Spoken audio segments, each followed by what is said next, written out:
This is Dr. Rob Harder with the Nonprofit Leadership Podcast, Making Your World Better. What does it take to be an effective nonprofit leader today? What are the biggest challenges? What are the biggest obstacles? How should nonprofits fundraise in an economy that is constantly changing? All of these reasons combined led me to start this show. And it's my hope that through this series, people can learn not only what it takes to be an effective nonprofit organization, but to hear from effective leaders who are successfully making a positive impact in their communities. We hope you enjoy the show as together we hear how they are making their world better. Hello, podcast listeners. Well, today I have the privilege of having 5 of the top nonprofit leaders and thinkers in the sector today. And they're gathered with this panel discussion to discuss the state of nonprofits today. This was a fascinating conversation, so much so that not only are we splitting this interview into 2 episodes, a part 1 and part 2 that you'll see, but we all agreed at the end of this discussion that we need to do this again and soon. So look forward to a sequel of this gathering of great leaders to talk about so many important topics. So let me introduce to you my guest today, and then we'll launch right into our discussion. All right, so the guests today, we'll have 5 of them. The first is Gayle Smith. She is the CEO of the One campaign that Bono started. Then we have Joan Garry, champion and advisor for nonprofit leaders and founder of the Nonprofit Leadership Lab. Then we have Alison Moore, CEO of Comic Relief US. Tony Martignetti, a nonprofit podcaster consultant. And then Sara Lomelin, CEO of Philanthropy Together and TED speaker. Trust me, you're going to really enjoy this discussion. In fact, I have a feeling you're going to listen to this over and over again because what is shared here is very, very powerful. And you'll hear how they feed off each other a bit because of their basic collective experience around these various issues that we talk about. So enjoy today's show.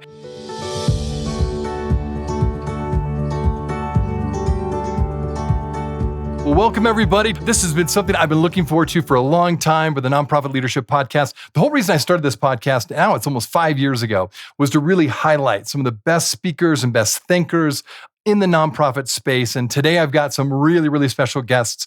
And as we go through this first question, I'll allow them to introduce themselves to all of you. And my guess is many of you have already heard of them. And so we'll get started. Really, the goal for today is to talk about the state of nonprofits today. And I know that's a huge topic, but we've got some great thinkers in the room here, so to speak, in our Zoom room. And we've got a lot of good questions that we want to go through today. So the first question I want to ask is, when it comes to the biggest challenges facing the nonprofit sector, there are many, right?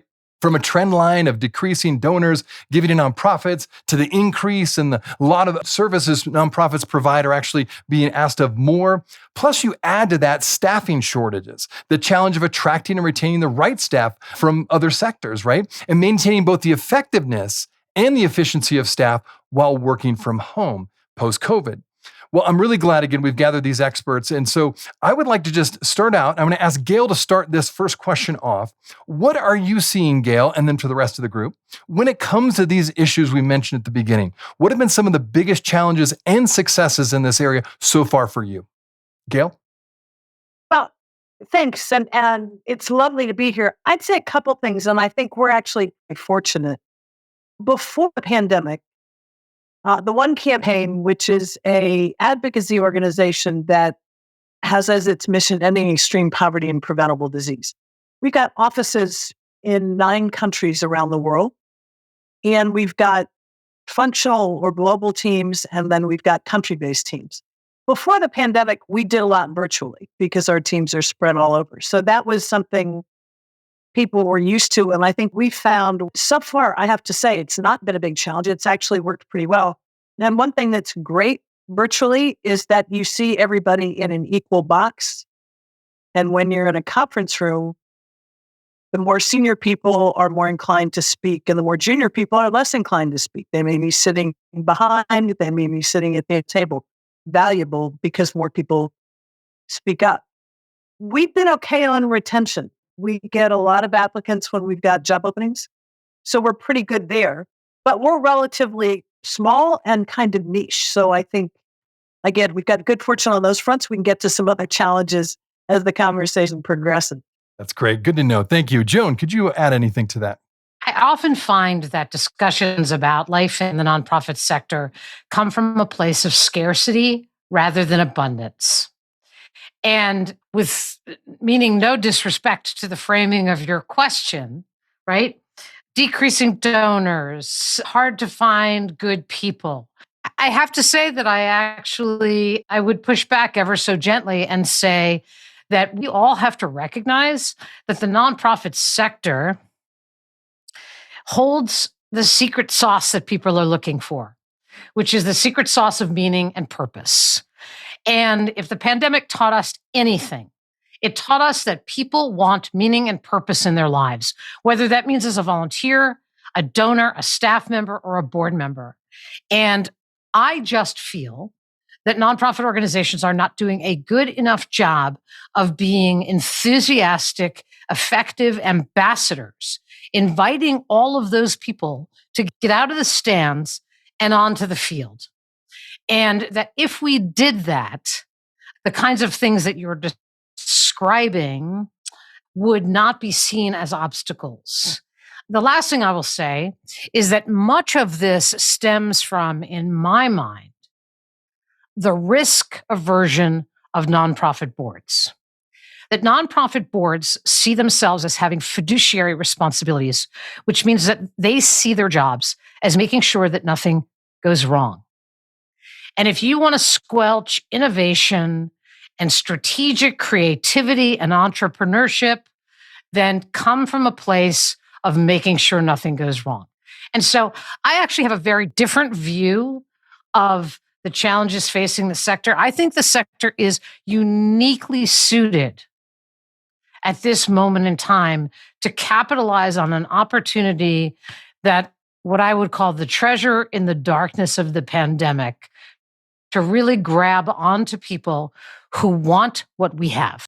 No, thank you, Jen. I love that perspective. No, excellent.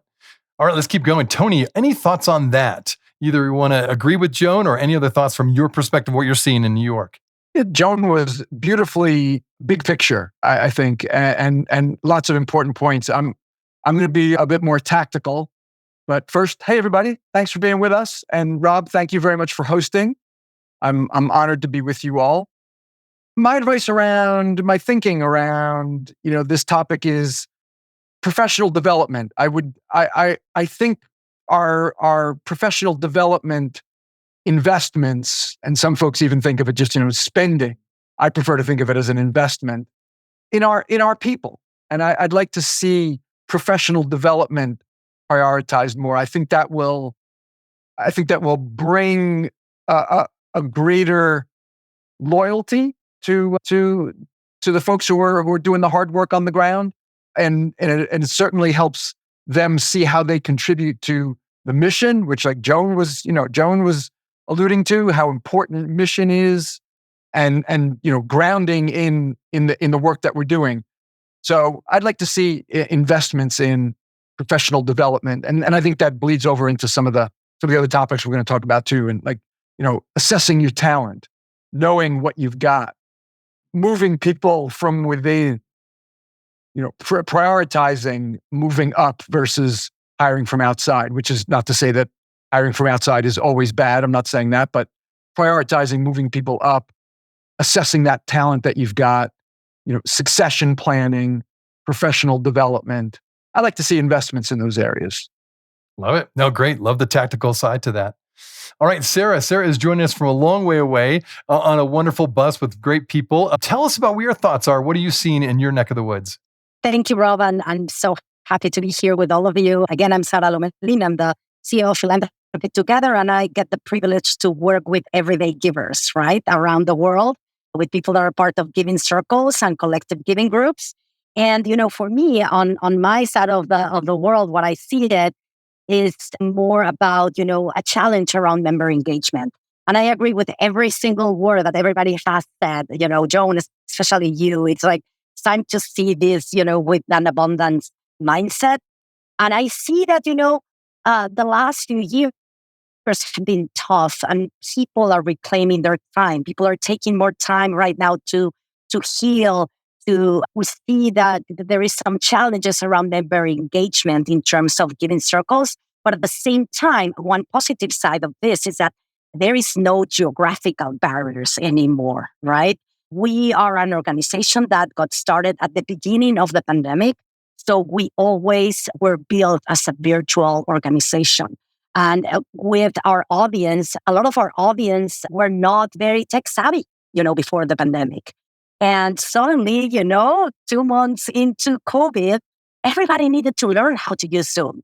Even if, my mom had never used email or Instagram or social media, nothing. And suddenly she needs to, learn how to use Zoom to be in touch with her friends from school, from, her cooking class. So that has been an incredible positive way of, that I have seen in nonprofits. There is no geographical barriers anymore, and you're able to engage an online community beyond your local community to ask for support. Yeah, well said. And it's so true, isn't it? How we have all adapted so quickly. And even people that didn't previously, like you said, use much technology, everyone just said, we need to now. That's the new world we live in. So very well said. All right, Alison, the last one in this first initial question, what are you seeing when it comes to these issues that were listed at the very beginning of the show? Thank you, Rob, for having me. And thanks. So good to see everybody's face here and be in conversation with you guys today. God, I'm trying to piece together a succinct way to sort of explain over the roiling last 3 years. But, just from a baseline, Comic Relief, we leverage the power of entertainment and engagement and partnership. And we do we're both a fundraiser and a funder. And on the fundraising side, we drive awareness and raise funds from everyday donors, like people, individual $1, $5, $10, $20 donations. That's the lion's share of how we kind of fundraise, and all to support our vision of a just world free from poverty, but a specific lens, right, really on solving intergenerational poverty, or specifically breaking the cycles of intergenerational poverty. So in being a fundraiser and a funder, the kind of construct of our work is that we have a lot of partner engagement, individual donor engagement, and almost in a very marketing sense. When you light up the halls of Walgreens or at NBC or at eBay or in around, any of that kind of stuff is really talking to individual donors, and that involves a lot of that. Celebrity and talent engagement, and getting folks to kind of come on board, feel connected and feel associated with what we do. And then, of course, on our funding side, we have over 40 grantee partners that we, work with shoulder to shoulder very tightly. And so when COVID happened, when the global pandemic happened, we all receded to Zoom, I think there were some of those things you found benefit, right? Amazing how many celebrities, and, I'm sure, Gayle, you saw this too, were like, sure, I'll phone in something from my bathtub. I mean, with all the right Sure. protection line there, but there was participation to do something with them, frankly, and partners with such a high dependency on partners. I mean, retail store traffic sure dropped down in the beginning of COVID and in March of 2020 and 2021, right? Just dynamics and changes happened at all those organizations in their own right with their own reasons and all that kind of stuff. So dealing with that variability. But on the same point, on our grantee partners, it was and moments of, particularly in the time of crisis, to say, how can we match and map to what it is that you need now, and really inform some of what happened in our grant making lens, and how we would approach the work and how we would approach the work, and we're going to kind of like drive our funding strategy. So a lot of good things, from I'm going to call the work, if you will, and what we do every day. But as a team, it was, we were working in an office every day, 5 days a week, like everybody else, and then went into Zoom. And I think it had some benefits. I think what Gayle said, there was definitely a de-leveling that went on, which I think is positive. And so voices could be heard in a different way. But I think over time, what became as a benefit to the equalizer also became in some way a suppressor, because that linear you have in that meeting, and that's the only engagement that you have, you turn off that Zoom, you're in your own echo chamber, and I think what we started to really is that all of the cultural periphery of building an organization, right? The whole, even the stuff that you're like, what was that meeting about? Or like this person, or the meeting the meeting between the meeting when everyone goes to the bathroom, or all that. I mean, those are functional things, but even like the culture building and just the siege of humanity, because these screens don't do that. They don't do that. And they certainly don't do that for 2 years on end. So we've brought folks back, and, we did a lot of things, really focused on culture. I have an amazing head of HR who just, that, and her team that we really think about that. And we're doing things offsite together, or like thinking about our benefits package a little bit differently. Like we had to really informed how we are going to change our approach, number of days off, all the things. But we also, we really invested in and I know we're going to talk about this a little later, our DEI work in a much more material way, because I think what was revealed, certainly through the global pandemic and the pressures that went in there, but then having to engage this kind of Zoom tool, and then the murder of George Floyd and the social justice issues that raised in culture, that really raised in internal culture to kind of understand dynamics of, thinking about, all right, what is our kind of multicultural environment, and thinking about diversity, equity, inclusion on an everyday basis, and how do we build that in culture when we're all sitting here in screens too. So we unpacked a lot of work during that time. And just finally, I'll say, over the last, it's been almost a year that we've been back together hybrid. So 2 days a week in office. We're going to move that to 3 days a week later on this year after the summer. Everyone's here at the same day, because it's a creative organization. We need to see each other, talk. And I have to say, and we have a new office, which is great, which has been great. And that kind of helps the camaraderie and kind of teamwork, teamship. And I think it's done good things for us culturally. And we have the Mondays and Fridays are off, everyone, all that kind of stuff. And we utilize Zoom and just mess at it. But I think to Joan's point, it's not, we went through the same pressures everyone else did, but I don't think it was any different in a nonprofit. In many ways, we're nimble and we're used to kind of like pivoting and having to get stuff done because we have to. And I, came out the other side all right. Still work, but have to do it. That's right. No, thank you, Alison. Well said. And thank you for sharing all those different things, the practical things you're seeing every day. All right, so moving on to donors, what have you experienced lately when it comes to both attracting and retaining donors? And I had a guest on my show previously that had this great phrase I continue to use about how do we as leaders future-proof our fundraising? So Joan, maybe you could speak to that. Talk a little bit more about what you're experiencing. What are you seeing in terms of the attracting and retaining of donors, and then the whole idea of future-proofing our fundraising as we look forward? I really think that it is time for us to really understand that at the heart of fundraising is storytelling. And that if we do not build a culture of storytelling in our institutions, our fundraising efforts will not be future-proofed. And that we spend an awful lot of time nagging our boards to open their contacts and find wealthy, or I like this phrase, wealth adjacent people that can be served up to ask for necessary resources. I would rather have us see, for the long haul, see us begin to reframe boards as ambassadors who are in the invitation business, who are storytellers. I believe that a credible messenger plus a compelling story equals a new stakeholder. And that if we reframe it that way, board members actually see their obligation quite differently. They see themselves as enthusiastic champions of the organization who will talk to a wealthy prospect or a cashier at a supermarket just as readily. And so I believe two things. One, storytelling, building a culture of storytelling. And that actually starts on staff. I, as a board member, must be fueled with current, sticky stories that I could easily share on my social media with a donor prospect, with a board prospect. I have to have the goods in my back pocket.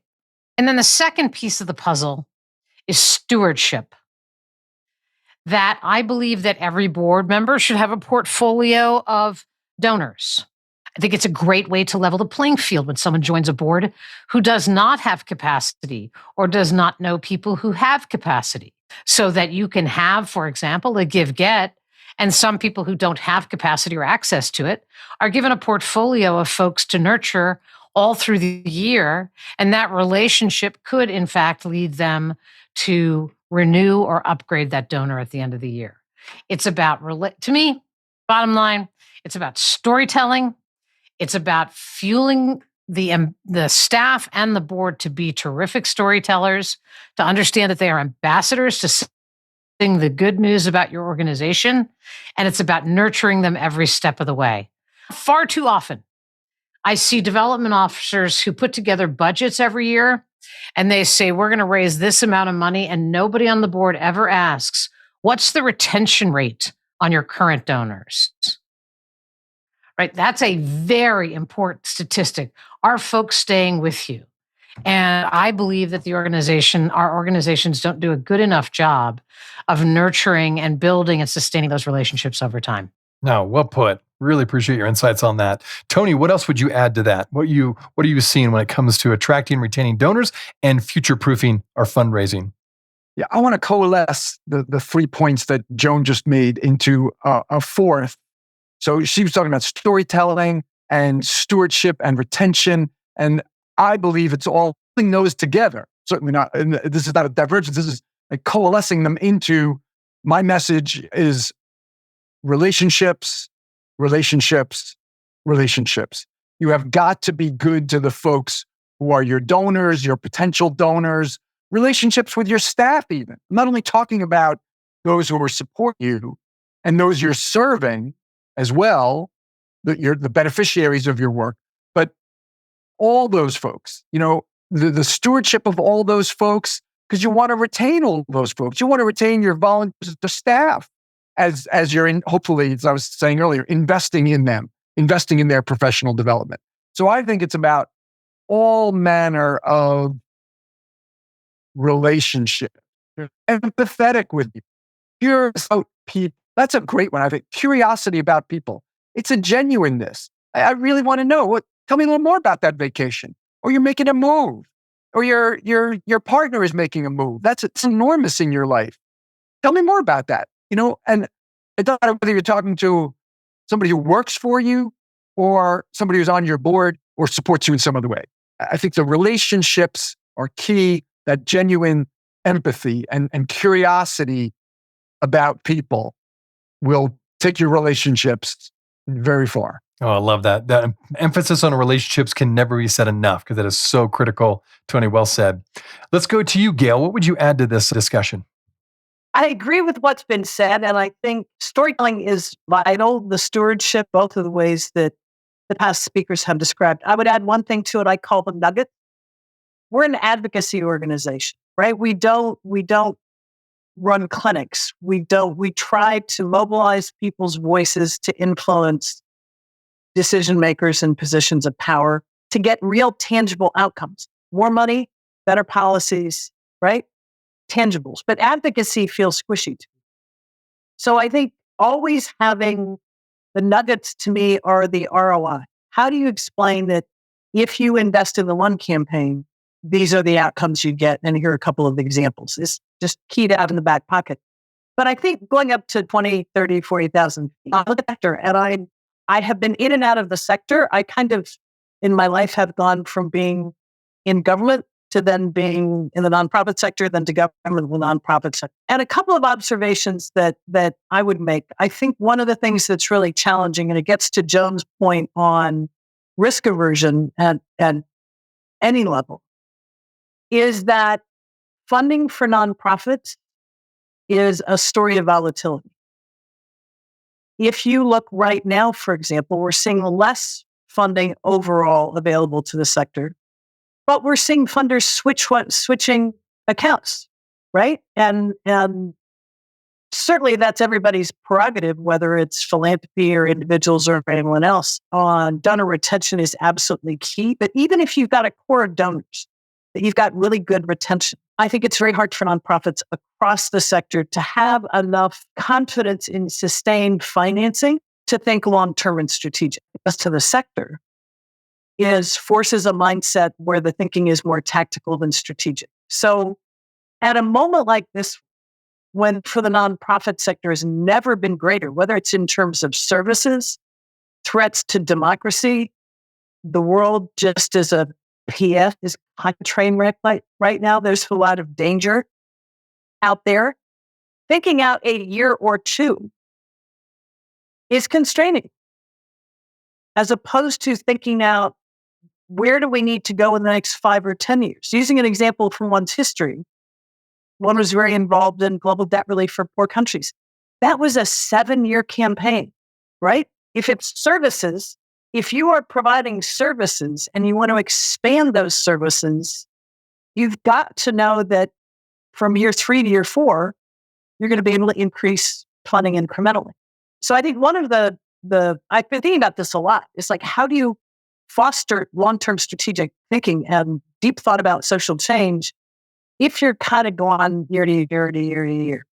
One of the things I think we don't do, and there may be for doing this, I think there needs to be more discussion among nonprofits and then more discussion between the sector and some of the big funders in this sector and in the media and in other fora, because I think the sustainability of nonprofit funding is absolutely key. And I'm looking, for example, in Washington, D.C. right now at a number of nonprofits that people who are falling off the edge depend on. And they are suddenly finding that funding is switching to other areas. And they're all good areas. But how do you run an organization for homeless people in D.C. if you're high on everybody's list for a couple of years and then you're not the flavor of the month? How do we solve that problem? And I think it's really, really urgent, because nonprofits are filling gaps, political, social, service, rights-based, that we can't afford to wobble around on, right? So I think we need to do more to come together as a sector. And whether it's, Joe, I liked your language on the secret sauce of purpose and mission. I think he said, we've got to figure out how to market that as more of a thing. This is a big sector, but I think we often speak as individuals. We are a big, powerful sector. And if you look in the United States, for example, how many Americans are represented by a collective of nonprofits? That's a lot. And I don't think we use our collective power to secure our own future well. Yeah, if I may, I just think that it's almost as if the sector needs to be rebranded. Yes. Right? Is that nonprofit is not what does that mean? Right. I'm not. That sounds like a failure. Well, and just to think about it is to rebrand it for the driver of the economy that it is, to rebrand it as something other than those really nice people who help other people. The do-gooders. Yeah, yeah. And I feel like it's, as a result, it becomes the hidden gem. And I don't believe there are any gems that are hidden. But there's more now about social change, social impact organization. I agree. Nonprofit is not a great moniker. It just happens to have been around a long time. Everybody recognizes it. But so I'm not saying it's going away. We could argue whether it should or not, but I don't think it is. But you do see more positive facing terms like social faith. But I would, I think that's true, but I think the definition has been diffused. And, where it used to, now you have B Corp, now you have, major brands who are kind of doing, percentage of profits that are going up. And to an end donor, whether it's an individual kind of small contributor or large contributor too, the idea of where you can make that social impact happen, the playing field is just so much broader. That sort of in that movement, I think nonprofits for all it's just like, it's a poorly branded subcategory in the sector that is now includes lots of different kinds of things. And I don't know, I think it's in need of some, that sounds, but some branding help and communication and strategy help, because it's even the term, to everyone's point, nonprofit. It's like, really? Okay, well, we'll go talk to people who make profits. As opposed to something successful that makes money. Yeah, we don't make any money. Right. Yeah, we need a big marketing campaign for sure, for everybody. But I would, I totally agree with what everybody has said. And I want to add a couple new things, to the mix. And one is trust. Tony, you have been talking about relationships. And in order to build relationships with everyone, right? Not only your donors, but your staff, the people that you serve, everybody around you, you need to build. You said it, before, is human connection, right? We always said, in the collective giving field, it's like the moment you see your organization that you're supporting, your staff member, to the eyes as individuals, as you would see a family member, not the other. We need to stop othering other people. And you look at each other as a family member, things change and magic happens. And the same, with your donors. We need to listen more to donors, and donors need to listen more to the nonprofit sector. And at the same time, as nonprofits, we need to diversify our base. I am told that there is so much focus right now on just focusing to the big gifts, to the high net wealth individuals, right? I know that many nonprofits don't have the capacity. There are 24 hours in the day. You need to go after the big dollars. But guess what? If you just focus on the big dollars and the big gifts and you lose one of them, you're in a lot of trouble. You're in a lot of trouble. We need to focus on building a big, ecosystem of supporters for organizations, right? Because it's not only about moving the money. People give in so many different ways. And that's the other thing. When I hear about this generosity crisis, no, maybe people are not giving to the traditional ways that they used to give. But people are giving talent, are giving time, are giving testimony, ties. So we need to start also banking on that, right? And in that. And it's not only because the amount of money that we will be moving, but it's because it's crucial to the fabric of our society. What are we going to do if we stop, caring about engaging the smaller gifts, the everyday givers? We're going to have a generation of people that are completely indifferent to the challenges and the causes of local communities. So 2 things, trust and diversification. Well, that's the end of part 1 of this fascinating conversation I had with these great leaders. Tune in next week for part 2. Thanks for listening to the Nonprofit Leadership Podcast. Hey friends, well, I wanted you to know that this podcast can be found on iTunes, Spotify, Amazon, Google Podcasts, and wherever you listen to other podcasts. I also want to encourage you to like, subscribe, and share this podcast with others. This will actually help us get this great content out to more nonprofit leaders just like you. You can also join the Nonprofit Leadership Podcast community. Find other resources and interviews of past guests all on my website, nonprofitleadershippodcast.org. Well, thanks again for listening. And until next time, keep making your world better.